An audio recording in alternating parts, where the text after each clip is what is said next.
Big Ten has 3 favorites to win the conference, but who will take home the championship? Hello, how's it going, everybody? And welcome back to Scoring from the 50. My name is Drew, and today we got a jam-packed show. It's going to be a pretty long episode because we got 18 teams to predict in the Big Ten today. It is going to be a very, very big episode, and we are going to predict every single team in the Big Ten. Gonna tell you guys how I think I see their season going. Probably gonna be a little short on the first few teams, but the top 8 we'll give an in-depth analysis on, and it will be a very, very fun episode. But make sure you guys stick around till the very end to see who I have winning the championship. Will it be Indiana, Oregon, Ohio State? Could be any one of those 3. Those are the 3 favorites in my mind. I feel like those 3 are a step above the rest of the conference. But stick around till the end of the episode to see who I have winning the conference. And make sure before we get into it to go down, hit the subscribe button, hit the like button, and let's get right into the episode. Now, number 18, the last place team in the Big Ten, it's Purdue. It's the same as last year. I don't see anything,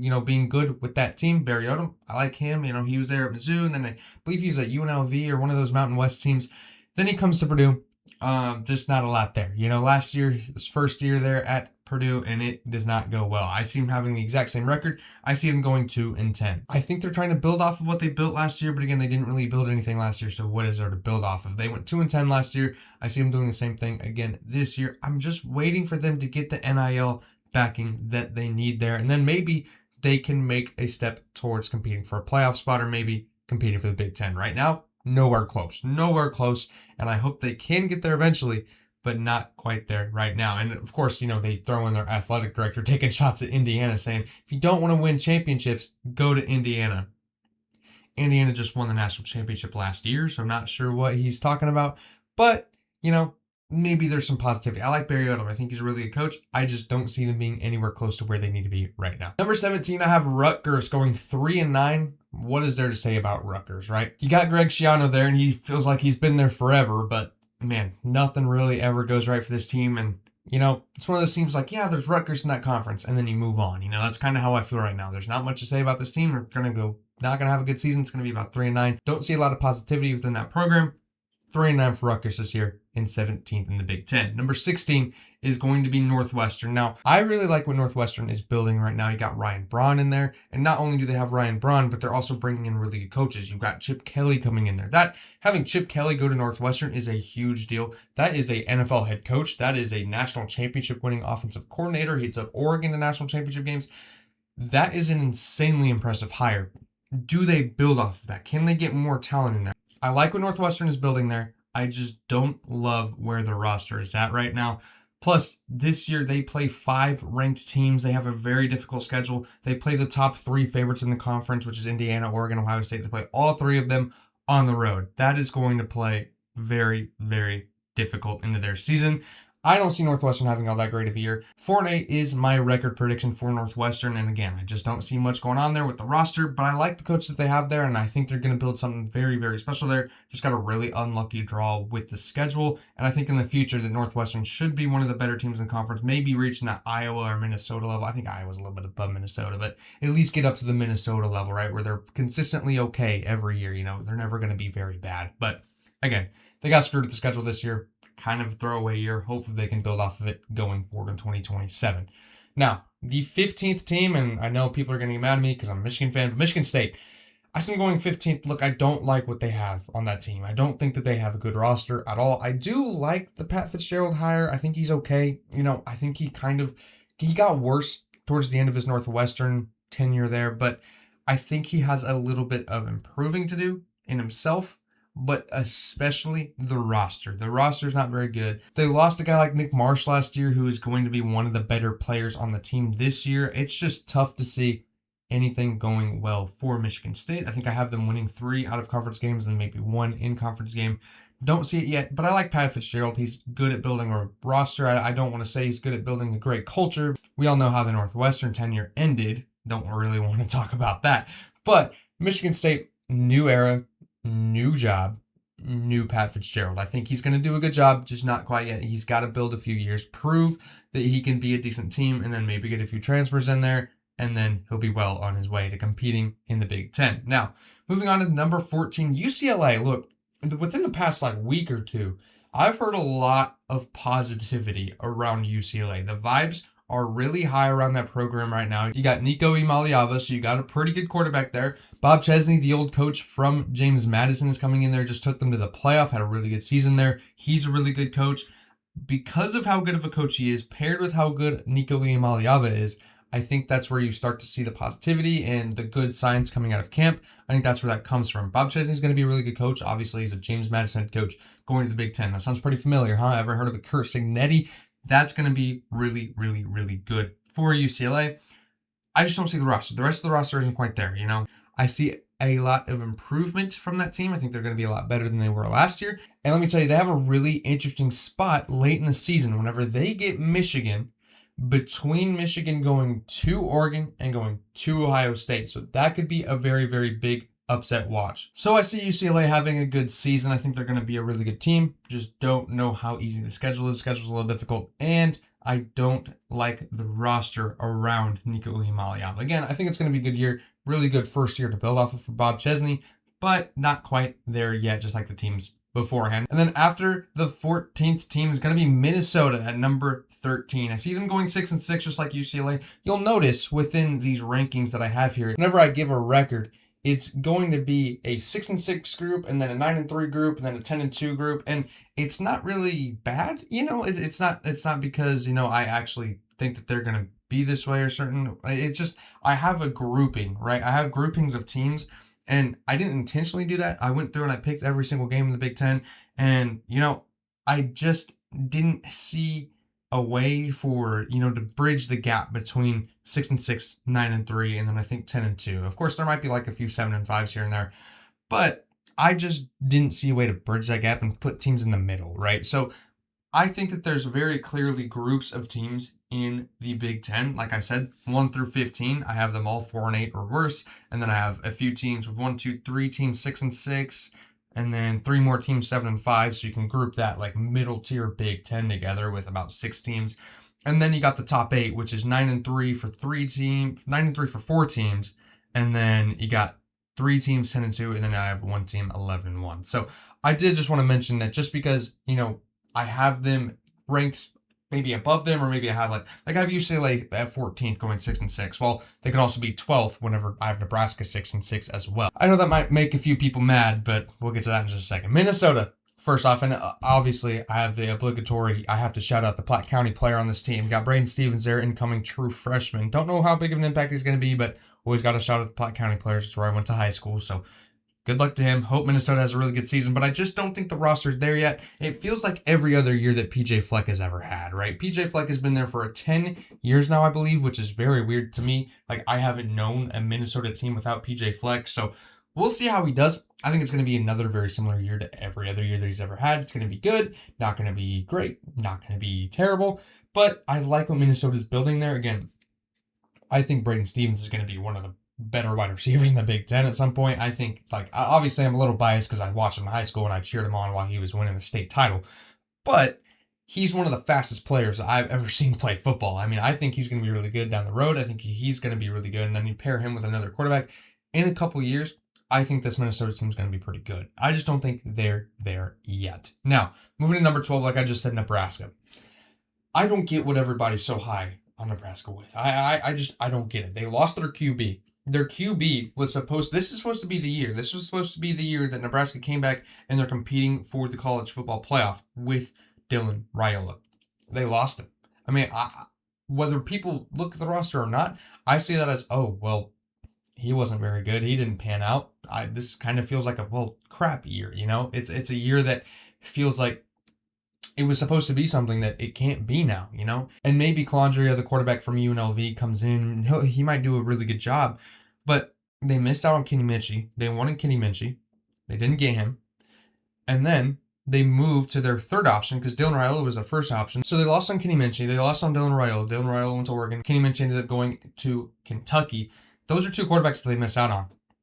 Calandria is not one of the players that they wanted. They didn't want Calandria to be starting. Look, maybe they fell into something that's going to work very, very, very well for them. That is very true. I like Calandria. At one point in College Football 26, I was the offensive coordinator for UNLV, and I used him, and I ended up winning the national championship with him. So in the second year, obviously, so it was another year of development, and he stayed at UNLV in this world, and I won the national championship as the offensive coordinator at UNLV. Absolutely insane. I don't know how I did it. I am the best College Football 26 player you'll ever meet, so that's probably why. But I believe in Calandria. I just don't think the roster's there. I mean, I don't know. Like, the defense isn't really all there. There's not like stars on this team. There's no high recruits on this team. I just don't see any positivity coming from Nebraska. I think Matt Rule believes in what he has. I think he believes that Calandria is going to end up being one of the best quarterbacks in the Big Ten, and maybe that does end up happening, and maybe they do end up winning 9-8 games. But someone has to lose. I really like what the Big Ten has this year. I like Iowa. I like Washington. I like USC. I like Michigan. I like all these teams. I think almost all of those teams could go and compete for a college football playoff and probably win a college football playoff game. If all of them have good years, someone has to lose. And you'll see that with Nebraska at 12 and my next team, Illinois, at 11. I see them going 7-5. Both of these teams, they're good teams.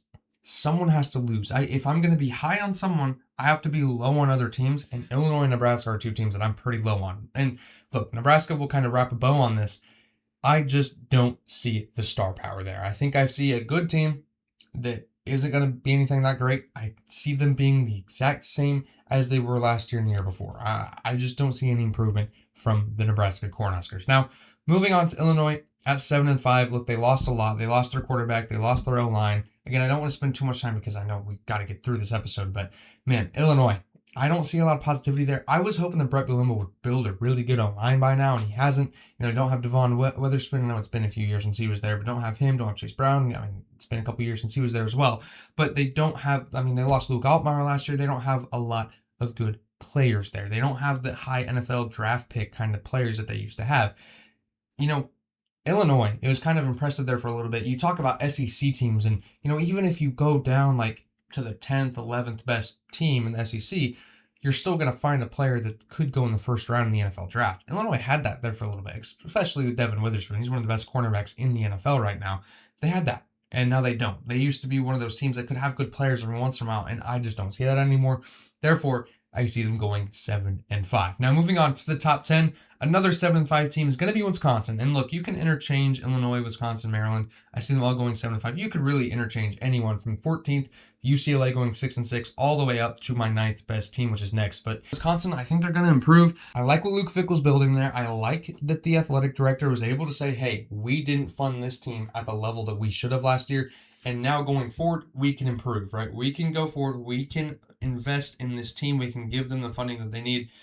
I'm glad that they're finally doing that. I think they see improvement. Wisconsin going 7-5, going to a bowl game. I think that's a pretty good year. I think Luke Fickell should keep his job. I love Luke Fickell. I think he's one of the best coaches in the country. He was the best Group of 5 coach in the country for a long time there at Cincinnati. I think he's going to do a really good job.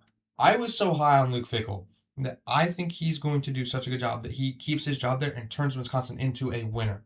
I love Luke Fickell, and I love what he does. Even though he's an Ohio State guy, I love Luke Fickell. I think he's a really good coach, and I think if you give him time, he'll build what he needs to build there. I think you can look ahead to 2027. If he keeps his job this year, look ahead to 2027. That's going to be a really good year for Wisconsin. You know, that's whenever you win 8, 9, 10 games. Maybe don't win 10 games. Maybe don't compete for college football playoff yet. But I think if you keep his job, if you continue to let him coach Wisconsin, I think it's only going to yield good things. You have to give him patience, especially when you can admit, hey, we didn't fund this team as much as we should have. So I think Wisconsin will be good down the road. Don't think the roster's there yet. I think it will get there eventually, just maybe not quite yet. Now, moving on to the number 9 team, Maryland. I see them going 7-5, and look, Malik Washington could really turn this team around. They have 14 returning starters, so 7-5 might be a little low, and that's my own prediction, and I'm saying this might be a little too low for Maryland. Got Mike Loxley there for another year. He's been there forever, it feels like.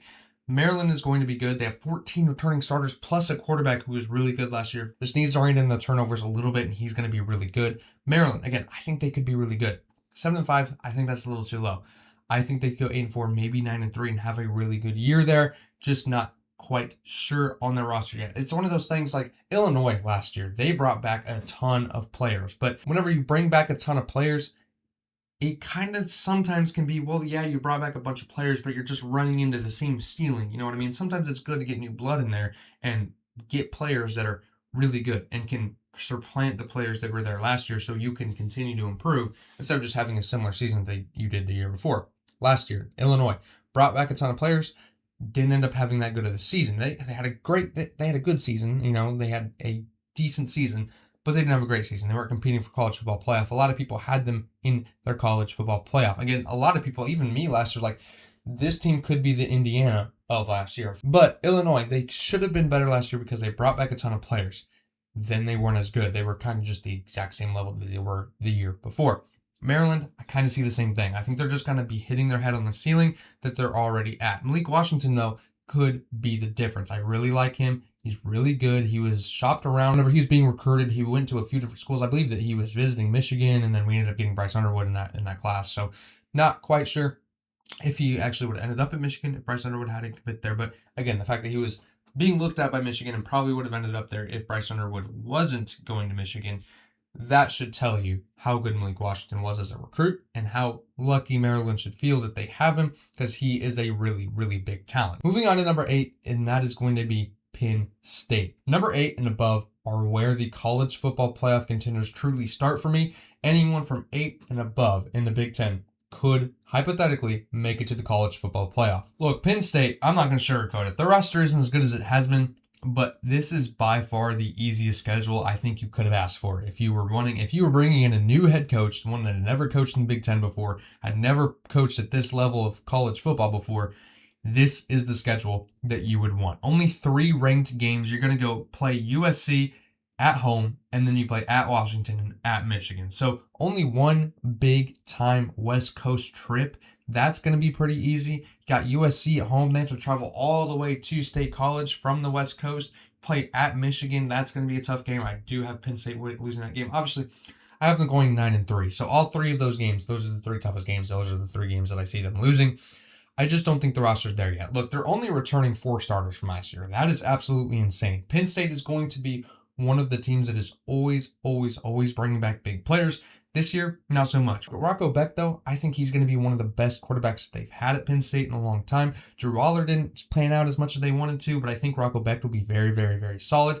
I just need him to be healthy. Last year, he wasn't very healthy, had a down year. I think he had something wrong with his shoulders or something. I'm not really sure what happened with him, but he was hurt a lot last year, and I just hope that he stays healthy. If he can stay healthy, then he's going to have a really big season. He has a ton of recruits. He has a ton of resources there. The wide receivers should be pretty good. So I hope that Rocco Beck can stay healthy because I think he'll have a big year, especially against the schedule that they have. Now, like I said a second ago, I just don't think the roster is as good as it has been. I don't see any superstars on that team. They lost AJ Harris. They're losing. They don't have the big-time edge rusher that they've had the past few years. I just don't see the top-end talent being the same as Penn State. I don't think this team is as good. I think this is the worst Penn State team that we've seen in the past few years. They don't have Nick Singleton. They don't have Kaytron Allen.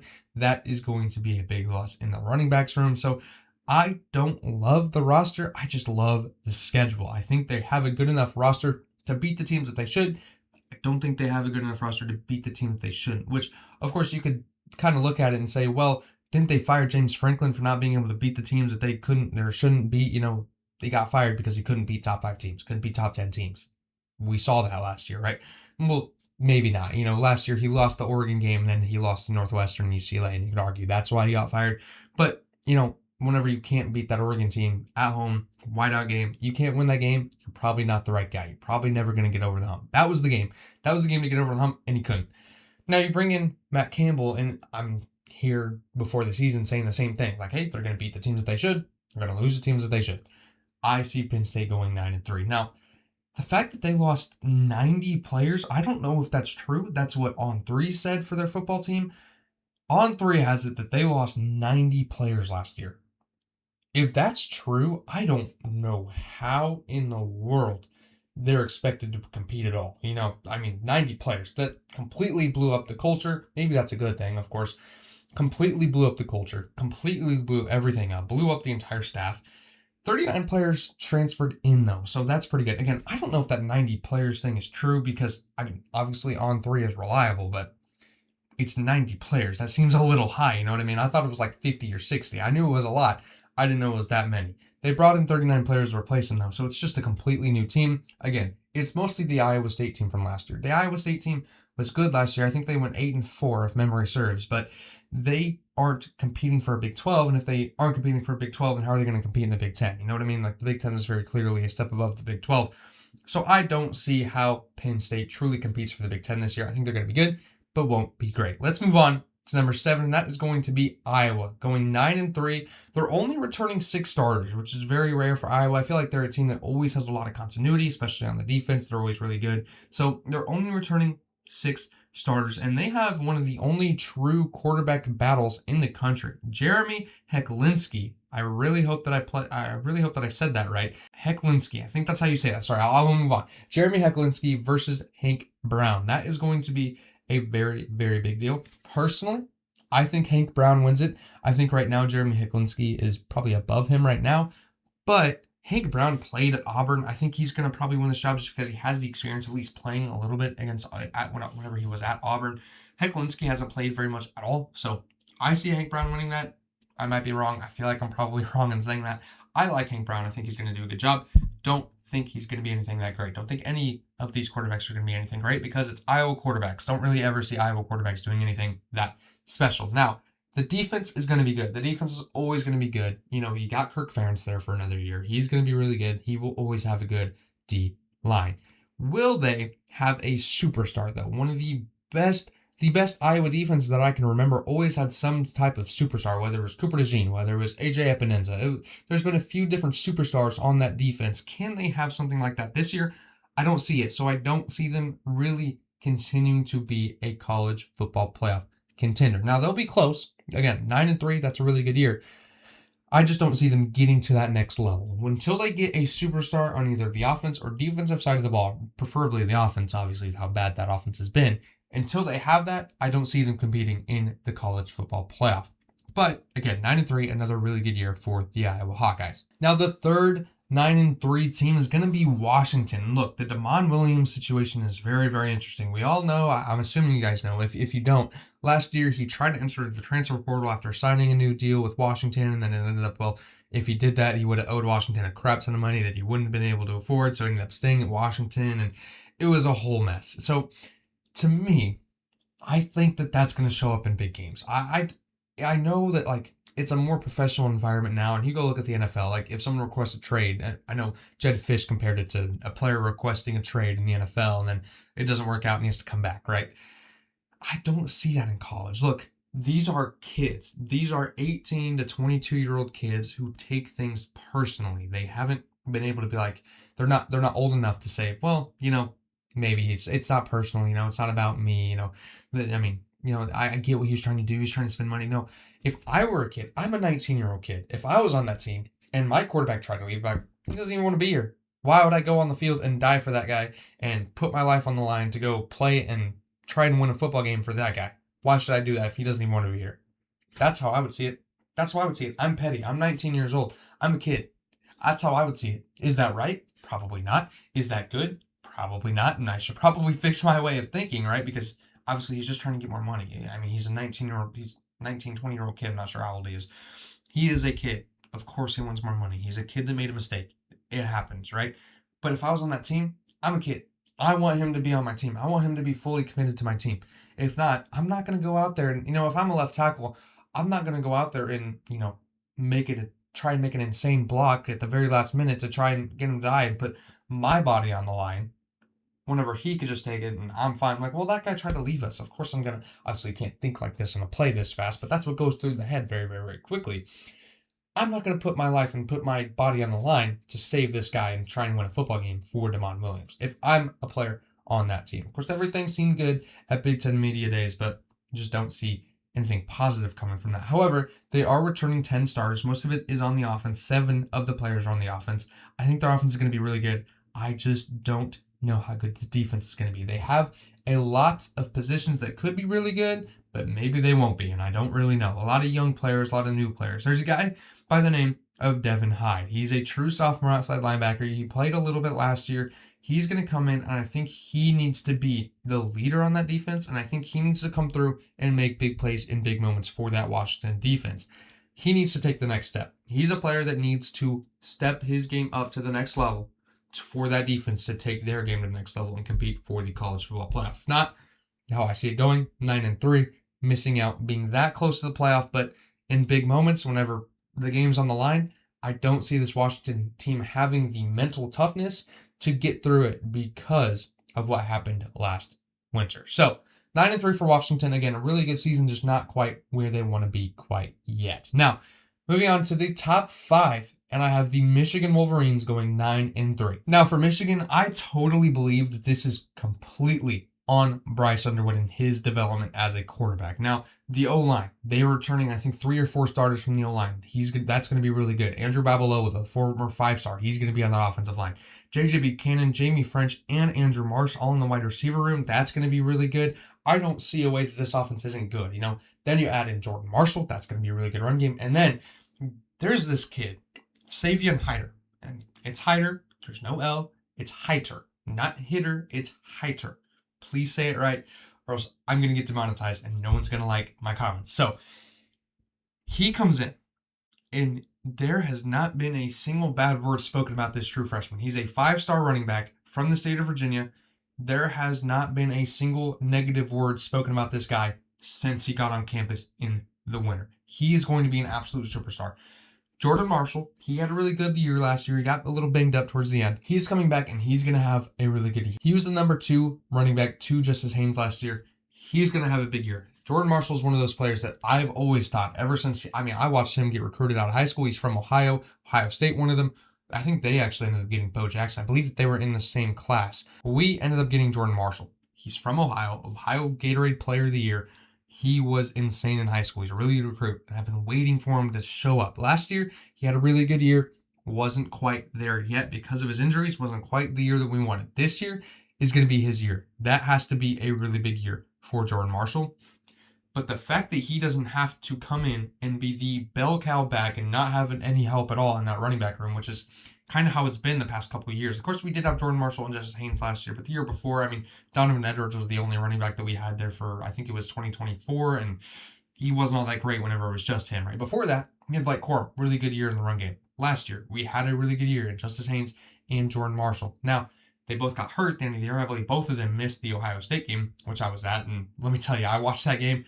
Really hurt that Michigan offense. So if we can have 2 really good running backs, we've always been really good, and be at our best on offense whenever we have 2 really good running backs. Savion Hyder is a really, really good running back. My opinion, a little biased, but this is what I've heard, not just from me, but from other reliable sources, reliable podcasts that have actual sources within the program, or, just 24/7 Sports and their analysis of how he was in high school. To me, he's the best running back recruit since Saquon Barkley. Now, I know that that's a lot to live up to, but this kid is one of the best running back recruits that I have ever seen, personally.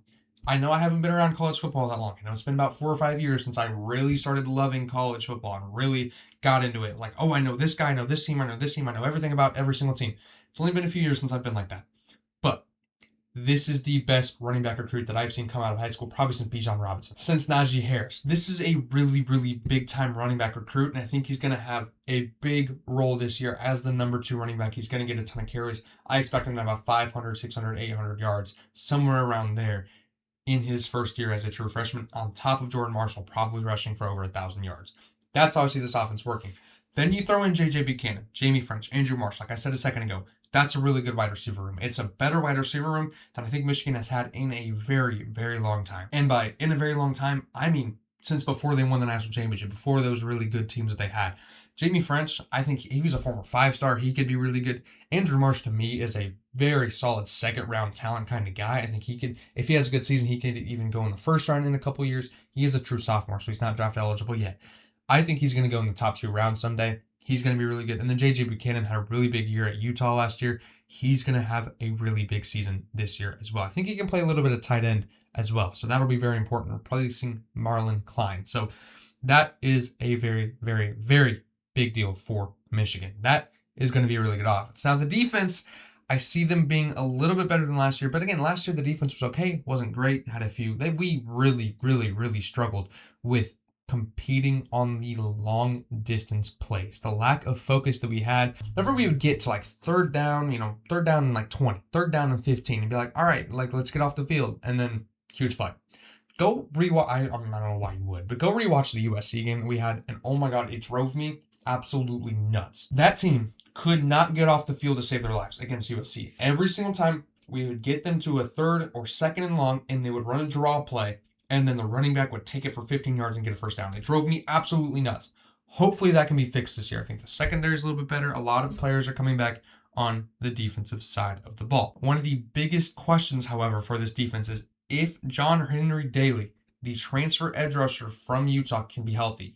I think he ruptured his Achilles somehow. Something happened to his Achilles. He has to be a game changer. Michigan needs to have that Aiden Hutchinson type of guy, the David Ojabo type of guy, the Mason Graham type of guy on the defensive line. Obviously doesn't play the same position as Mason Graham, but we need to have a big-time edge rusher. We need to have a big-time player on the defensive line. That is whenever we are at our best. Whenever we have a very, very, very good D lineman, not by committee. The past few years I've been excited because, maybe we don't have the top-end talent, but, we have a lot of good, really solid players. I don't like that anymore. I fell victim to looking into that as positive. I don't see that anymore. I think we need an absolute superstar on the defensive side of the ball, specifically on the D-line or in the linebackers room. That is whenever Michigan is at their best on the defensive side of the ball. Now, the schedule. The schedule is really tough. I personally might think that they're better than 9-3. Of course, I am a little bit biased, but 9-3 sounds the most likely because of how tough the schedule is. Penn State, Indiana are back-to-back. I think they might have a bye week there, but they play Penn State, Indiana back-to-back. That's going to be really, really, really tough. Then at the end of the season, they go to Oregon. They have to travel to Eugene, and they come home and they play UCLA. We talked about this earlier whenever we talked about UCLA. Then they come home and play UCLA, and then they play at Ohio State. I could talk about this sandwich of games and how scary that is for me for a very, very, very long time. By the time that they go to Autzen Stadium and play Oregon, they will have already played Indiana, Iowa, Oklahoma, and Penn State. That's 4 ranked teams that they could very, very, very easily lose to. So, look, in this scenario, I see them going 9-3. And I don't talk about which teams I have teams losing to a lot, but I think it's important here. I have them losing to Indiana, Ohio State, and Oregon. Those are the 3 teams that I predicted Michigan to lose to. And I know it pains me to say that they're going to lose to Ohio State, but that's the 3 teams that I see them losing to because I think that those 3 teams are the only teams that they are better than. I think they beat Oklahoma. They play Oklahoma at home. That's going to be a really big advantage for Michigan. I think it's going to be different from last year. I think it's going to be a statement for this new coaching staff saying, hey, we're here. We're here to win games. We're a whole new team, whole new coaching staff. This is a brand new Michigan way of playing football. Say they actually end up losing that game, which is very, very likely. They could very easily lose that game. If they lose that game and then they lose the Indiana game, they're going into Oregon with 2 losses already. You have to win that game or else you're done. You're completely out of the college football playoff. Then they lose that game. They're already have 3 losses. They're already out of the college football playoff picture. That's whenever this team is going to go, hey, we're out of it. We're already out of college football playoff. We're not going to reach our goals this year. But, however, in 2 weeks' time, we go and play Ohio State in Columbus. We've done it before. 2 years ago. Last time we played in this stadium, we won. They're going to put everything into playing that Ohio State game. They're going to be putting everything into beating Ohio State. And look, this team is young. This team has a lot of true sophomores. There's a lot of young players on this team. A lot of players that, last year in their first year, they were introduced to college football in a very immature way. If you go back and look at the coaching staff last year. Do they have the mental toughness to focus and beat a UCLA team that has a lot of good going for them? A lot of players that could be good towards the end of the season and really get things going. Really like, all right, this UCLA program, they've got things going. They're rolling. They've got Bob Chesney. They're doing a really good job. They are actually winning games now. And then at the end of the season, UCLA is going on a run. They're getting hot, and they got to play a Michigan team who just lost to Oregon. They're already disappointed in that they've already missed out on the college football playoff. And then in 2 weeks, the week after, they have to go and play Ohio State, their biggest rival, the only game that really matters at that point. If you go and beat Ohio State and you go 9-3, That's still a good year for Michigan. Anytime you beat Ohio State, it's probably going to be a pretty successful year. However, that is whenever you have to have the mental toughness to take care of business against a UCLA team that is going to be tough. It's going to be gritty. They have a really good coach. They have a really good quarterback, and that's where big upsets come from. I'm sitting up in my seat now because this is what I love. I love college football. This is what I love talking about. Experiencing this and talking about, oh my God, this could happen. And if this happens, and this happens, and this happens. College football is the greatest sport in the world. I absolutely love it. And if you can't tell that I love it, you got to go find a different show. This little stretch of Michigan football is going to be one of the biggest stretches in Michigan football history that I've seen, definitely, for sure. Because winning that UCLA game, winning an Ohio State game, winning a Oregon game on the road, any one of those games, that sandwich there is going to be really tough. Can they get it done? Do they have the mental wherewithal to get through that 3-game stretch? If so, they should be in the playoff. If they say they can win 2 of those games, if they win 2 of Oregon, UCLA, and Ohio State, if they win 2 of those games, in my opinion, they're in the playoff. And that is going to be an extremely successful year for the Michigan Wolverines. So, again, the schedule's really tough. They play 6 ranked teams. They got to play Indiana, Iowa, Oklahoma, Penn State, Oregon, and Ohio State. That's tough. You got to win at least 4 of those games. That's going to be really tough. Don't know if they're going to be able to get it done. Michigan, I'm high on them. I think they're going to be really good in 2027.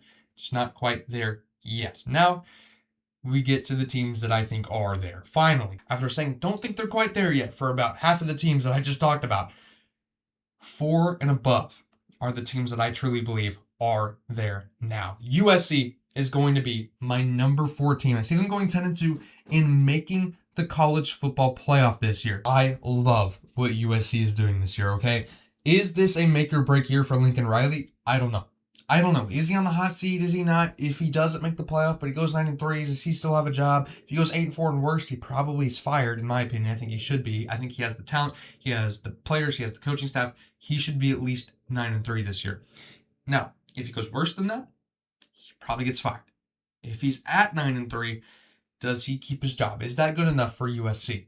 I don't know. But in my opinion, I think they're going to go 10-2. I think they're going to have a really good year. They lead the country in returning starters. They have 9 returning starters on offense, 6 returning starters on defense. That is a big deal. Both running backs are coming back. Sorry, I'm going to pause before I get to that. Like I said earlier with Maryland, with the players that, you bring them back and maybe they're just hitting a ceiling. You don't want to return a bunch of starters all the time. USC I see differently because A, they were at 9-3 last year. If they just get one more win, they're in the college football playoff. That is insanely good for USC. They are that close. They're that close. You don't have to improve that much to be a college football playoff team. I think they're going to do a really good job. I think that they are going to go to the playoffs this year. And why? Well, they bring back their entire offensive line. All 5 starters from last year is coming back. Both running backs are back. 169 yards per game and 5.1 yards per carry on the ground for that offense last year. That's going to be really, really, really good. Now, the only question that I have for this offense is who replaces Mekhi Lemon on the outside. Look, you got the running backs, the offensive line's coming back, the quarterback, Jaden Mayava, he's going to be really good. I don't even know how we talked about everything else besides Jaden Mayava. Jaden Mayava is one of the best quarterbacks in the country. Anyways, who replaces Mekhi Lemon on the outside? Look, personally, I hope it's Booby Feaster. I think that would be absolutely hilarious. I love that guy. He's going to be really, really, really good. 5-star recruit. He's going to be awesome. If Booby Feaster, and yes, that is his name. I know that my grandma watches this show. I know, please don't freak out. His name is Booby Feaster. So Mima, please don't get mad that I'm saying Booby on my show. But he's going to be really, really good. I think he's going to be one of the best wide receivers in the country someday. But can he make an impact as a true freshman wide receiver? That is the biggest question for the offense. Now, the question for Jaden Mayava, like I just said, he's one of the best quarterbacks in the country. Last year, I would say he was a star. He was really, really, really good last year. Can he transition from a star to a superstar, competing for the Heisman, the Davey O'Brien, winning best quarterback, winning player of the year in the Big Ten? Can he transition from being a really, really good player to a great player? That's the question that I have for Jaden Mayava. That would also, you kind of need really good wide receivers, so hopefully that'll help with that. But I really think Jaden Myavick has a shot to become a really, really good player this year. If he does become a superstar competing for the Heisman, they could win the national championship this year. That's how good I think this USC team is. Just don't know about this defense, okay? Look, the linebackers and the DBs are all back. It's the D-line that I worry about. The D-line last year was a lot better than it has been in the past. We've talked about USC on end about how the D-line doesn't hold up, the linebackers aren't physical enough. They were perfectly fine last year. This year, they lost a little bit on the D-line. I need this player, Jakeem Stewart.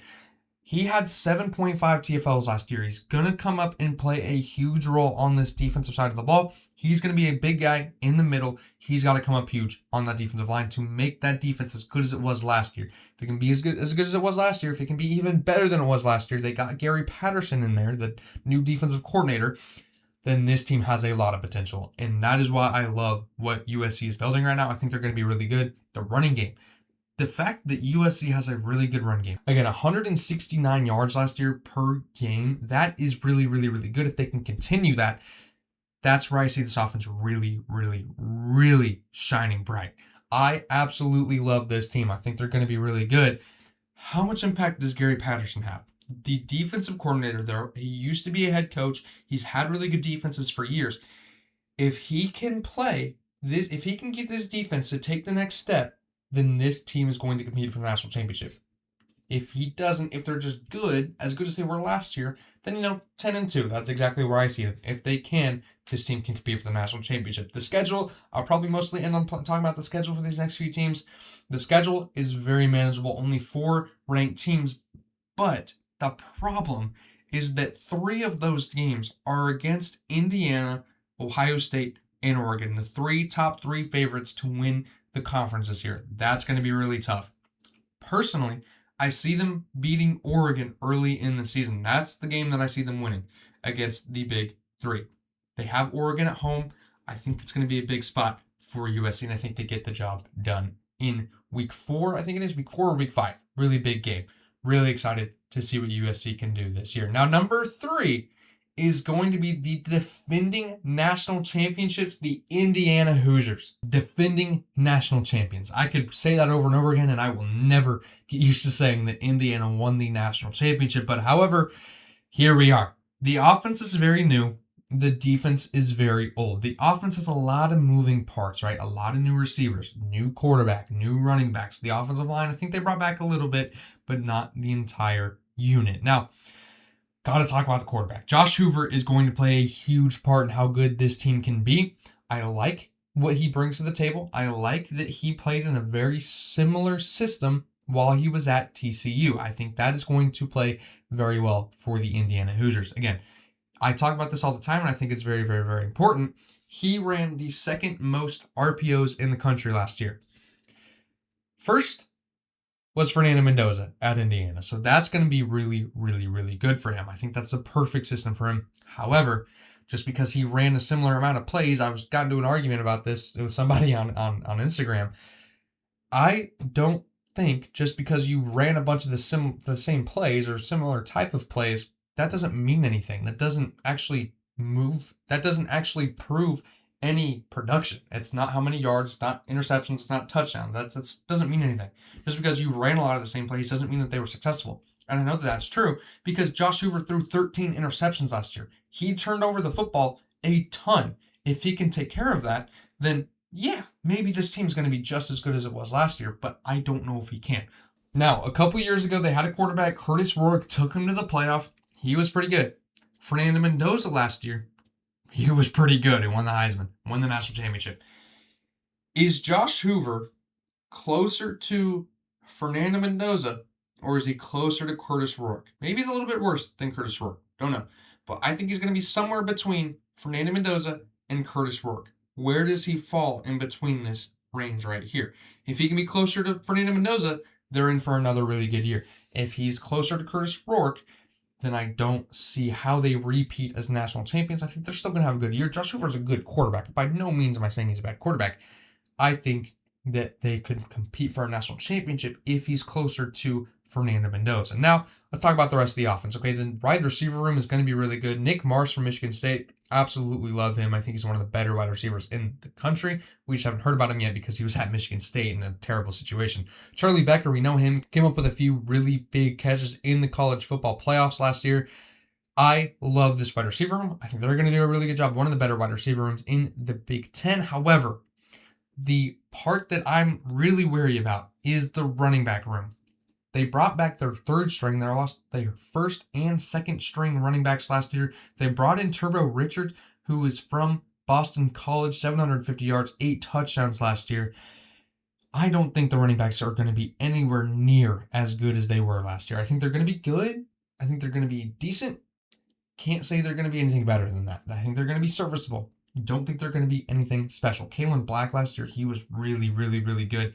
Don't see either two of those running backs being anywhere near as good as they had them last year. So I am very worried about the running game on the offense. The defense, however, I think they're going to be really good. Losing D'Angelo Pons, I think that's going to be a really big deal. They brought in AJ Harris from Penn State, which is also a really big deal. But 6 returning starters on defense up front, they're going to be perfectly fine. Stephen Daly returned because of the new ruling. I don't even know how this new 2022 class ruling works. I'm not even going to get into that because I have no idea how it works. However, Stephen Daly is coming back, and that is a very, very big deal. They're returning a lot in the front 7. However, I think the most important thing that they lost is the leadership that Aiden Fisher brought to that defense last year. Look, I have a friend named Aiden Fisher, so that feels a little weird. Aiden Fisher was a very good leader for that defense. He wasn't maybe the most talented. I think he went in the 7th round. Still an NFL player, but I don't know if they're going to be able to replace that kind of leadership and that kind of player that buys what the coaching staff is telling him and gets the entire defense to believe in it. They need that on the defensive side of the ball because they do have a lot of new in the secondary. So if they can get that back, then that defense is going to be really good. If not, then I have a few questions about the defense and, making sure that everybody's in the right spot at the right times. That's the biggest deal that I have for the defense at Indiana. But the rest of the team, it's going to be pretty dang good. Now, they do play 4 ranked teams, and I think they maybe play one of the, they definitely play Ohio State at some point in the season. Not sure if they play Oregon, though. Again, going to be a pretty difficult schedule, but I think they should be able to get it done. 10-2 is how I see Indiana's season going. Again, going to be really good, not quite as good as last year. It's just impossible to replicate how good they were last year. That's going to be tough to do, but again, I think they're going to be really good. One of the best teams in the Big Ten. Now, my number 2 team in the Big Ten is going to be the Oregon Ducks. Does this team have the best returning roster in the country?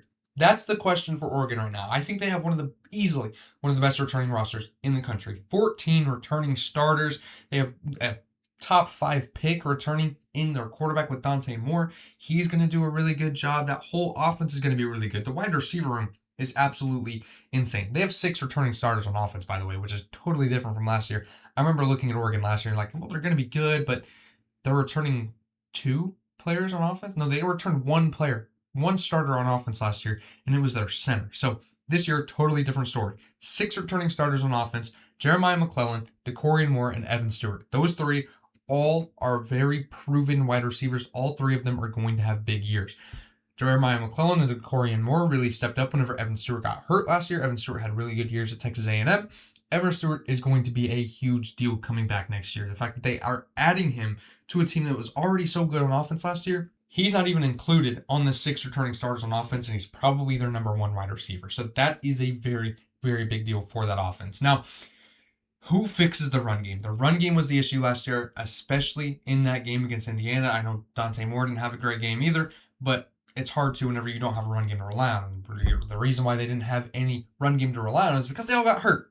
So Jordan Davison is their starting running back. He was really good last year. He just got banged up. He got hurt. Really, their entire running back room last year got hurt. I believe that they were moving people over from defense or maybe tight end last year. I'm not 100% sure. It's just something that I heard.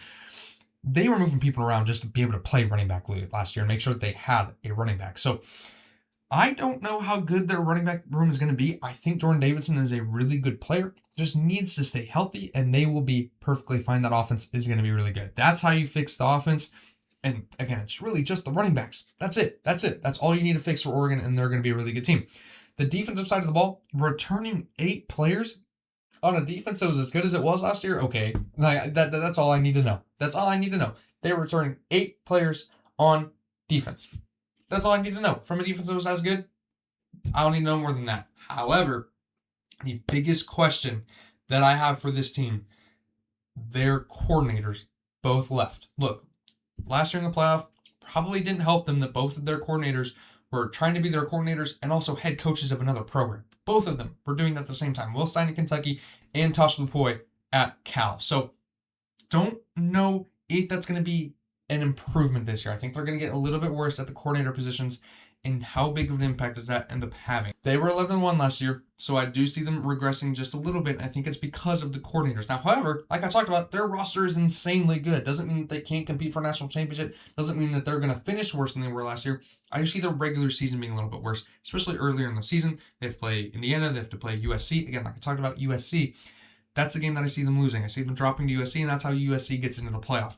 Oregon, I think they get better from there on out. I think they learn a lot from that game, and then they end up getting a lot better towards the end of the season. So, Oregon, one of the best teams in the country, easily a top 5 team, easily a national championship contender. I don't like being one of those podcasters like, oh, this team has to win a national championship. If not, this coach is terrible. That's not true. That's not true at all. Dan Lanning is a really good coach. He's going to keep his job after this year, whether he wins the national championship or not, because they're going to be really good. They're going to make the playoff. I don't see the playoff not having Oregon in it. So, I think they're going to have a really good year. I'm really excited to see what Oregon can do. And again, 10-2, finishing second, making the Big Ten championship in 26. Now, last but certainly not least is going to be the Ohio State Buckeyes. And look, it pains me. It pains me to talk about this. You guys all know my love for Michigan. I've talked about it earlier. Ohio State, they're really good. They're really good again. This offense is going to be absolutely insane. The defense is what I have kind of a few questions about, but I think they're going to be really good. 11-1 for the Ohio State Buckeyes. I see them dropping a game somewhere down the road. I think I had them losing to Texas. I think that was the game I had them losing. Look, and we'll talk about the schedule first. It's going to be a really, really tough schedule. 6 games against ranked opponents, 3 of which are against teams that are, to me, a top 5 team. Texas, week 2, and then they got at Indiana, and then they got Oregon at home. That is pretty tough on its own, right? Winning, all 3 of those games, winning even 2 of those games is going to be really tough, especially with the defense that lost as much as they did. Now, just for fun, on top of 3 top 5 teams that you have to play against, you also have to go to Iowa City to take on the Hawkeyes. Then you have to go to USC, which is across the entire country, and play a team that I am projecting to make the college football playoff. Oh, and then on top of that, you also have to play Michigan at home, which is going to be really good, going to be better than they were last year. They're a rivalry game. You throw the records out the window for that game. And hey, last time, you got them at home, but last time you played them at home, you lost to them as 20-point favorites, right? So that is going to be a very, very tough schedule. To me, I think that they have the hardest schedule in the entire Big Ten, no matter who you are. That's going to be tough. That's going to be really tough to get through. However, let's talk about the actual team, because I still have them going 11-1 and beating almost everyone on their schedule. Their over-under win total is only 9.5, which is insanely interesting to me. I think that should be a little bit higher. I think it should be at least at 10.5, probably maybe even at 11.5, because I think they're just that good, okay? They are easily the favorite to win the conference. They're returning the starting quarterback, starting running back, and the number 1 wide receiver. Anytime you do that, your offense is probably going to be pretty darn good. Julian Sayin, Bo Jackson, Jeremiah Smith, you all know them. You all have heard plenty about these 3 players. They're all going to be really, really, really good. 4 returning alignment on top of that. This offense is going to be really, really, really good, man. I mean, this might be probably the best offense in the country, if not easily top 5. I don't see many defenses being able to stop this offense. Now, we can talk about how awesome the offense is. We can talk about how amazing and how good these players are and how good they're going to be in the NFL.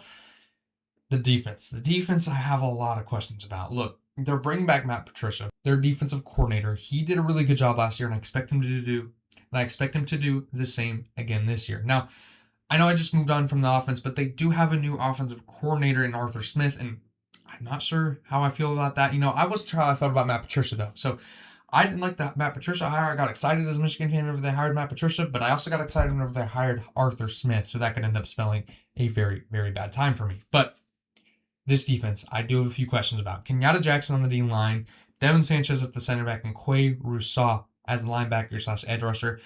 Those three players have to step up. Those three players have to be absolute superstars. Quay Rousseau is the former 5-star that was at Alabama for a couple seasons, ended up getting hurt a lot, came to Ohio State. They went into the portal because they didn't fully believe on what they had in their program. They go get Quay Rousseau, a really, really good player, high talent, loads of talents in Quay Rousseau. They need him to pan out because we know in the fact that they went and got him that they don't have much below him. They don't have much behind him. So if he doesn't pan out, then I question that linebacker core and the D-line quite a bit. However, Devin Sanchez, one of the best cornerbacks in the country, former 5-star, another former 5-star. You could talk about anybody on this damn team, and they are going to have a 5-star talent somewhere in that position group. Devin Sanchez, one of the best cornerbacks in the country, I think, in my opinion, this year.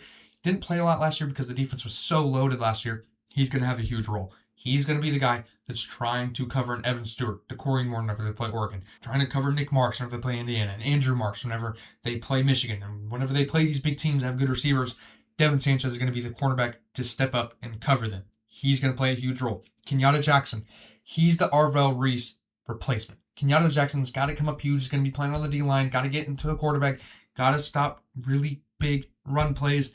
Kenyatta Jackson's going to play a huge role on this defense as well. They have a ton of talent there. They have 5-stars littered across the board for that defense. They need those players to step up and become the players that they think that they could be, because they think that these players could be some of the best players in the country. I think they're going to be really good.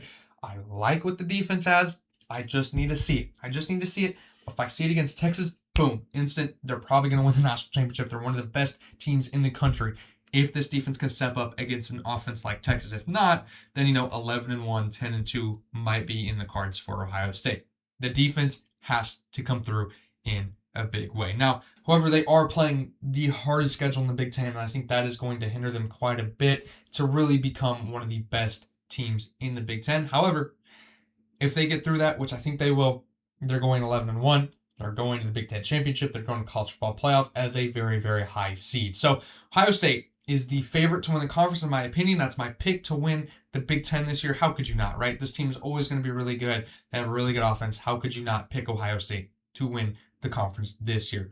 But that is going to do it for the show. Oh my gosh, an hour and 13 minutes is what I'm at right now. So cut down probably about an hour and 5 minutes, over an hour. I mean, I've been talking forever. My voice is totally shot. I mean, as soon as I'm done here, I'm not going to be able to talk for a very long time.